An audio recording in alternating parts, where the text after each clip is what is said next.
The daya, or dayon, had great advantages over the sickle, since besides harvesting more crops in each row or cut, it was not so heavy for the reaper since it was handled standing up. Those farmers who had considerable assets and good draft horses acquired the famous binders. With little effort, they cut the harvest and left it spread out across the field in piles or sheaves.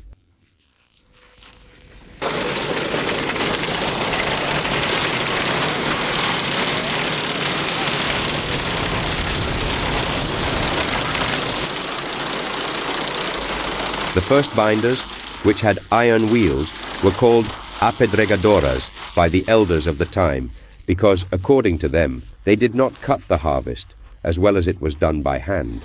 It took only a short time to convince them of the advantages of this machine that greatly reduced human effort.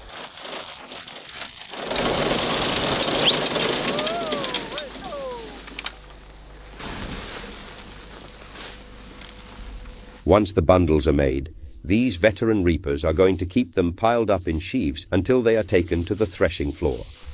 The sheaves consist of 15 bundles and are placed so as to avoid hail damage.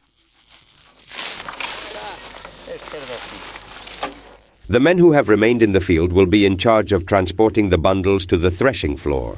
These reapers place the bundles neatly inside the cart, so that each trip transports as much load of harvest as possible.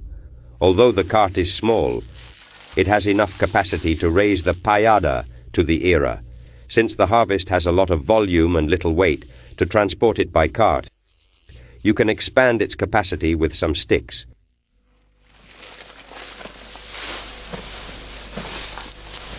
Nevertheless, these hunters prefer the charging system on horseback, because the car could not pass through the narrow streets of the town to access the threshing floor. In each load, 5 bundles are placed tightly tied, 1 horizontal above and 4 vertical, 2 on each side. When the rod weighs more on one side than the other and the load is unbalanced, the weight must be compensated with a stone. So by placing the weight like this, it compensates for the contrast created by the load.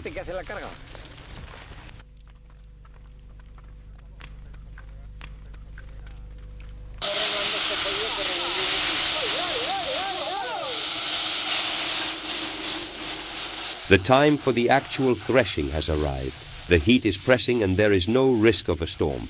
The day is appropriate for this work that it consists of breaking the shell of the grain to separate it from the chaff and all impurities.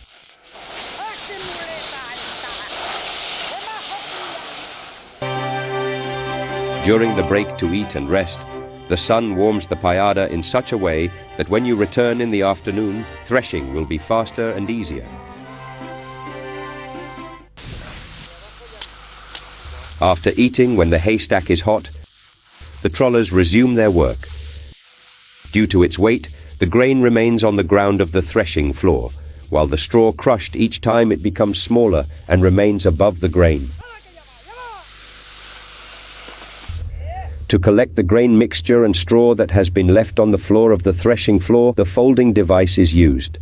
Folding is the name given to this work that consists of piling up in a corner all the product resulting from threshing. This consists of pouring the solero, which is called a part, so that later it doesn't dirty the straw so much and the reindeer comes out first. But now we have to separate the grain from the grains and leave it completely clean. To do this, they pass it through a sieve that has holes an appropriate measure that allows the passage of grain, retaining on its surface the stones and other larger solid materials.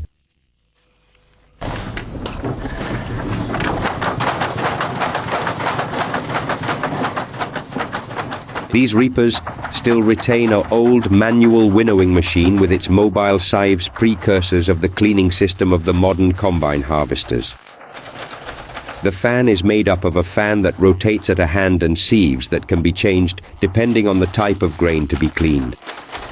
As Jesus spins the fan, Julian is filling the winnowing hopper with the mixture of grain and straw.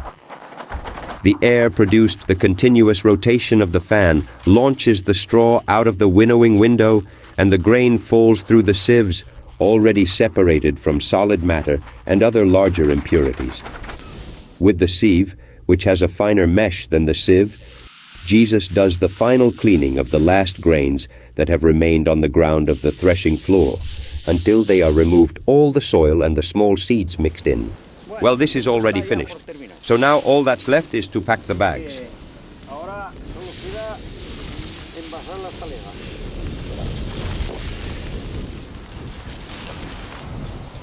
The bags are long and narrow sacks, made with hemp or canvas fabric, which are used to transport and store grain. Each bag has a capacity of about 70 kilos of grain, that is, 4 bushels. You have to tie it well because then, as it has to go on the back, it has to be a good rope that has the same resistance as the bag itself. Grab her. Due to its elongated shape, the sacks full of grain fit well into the cavalry backs to be transported in pairs to the barn of the house.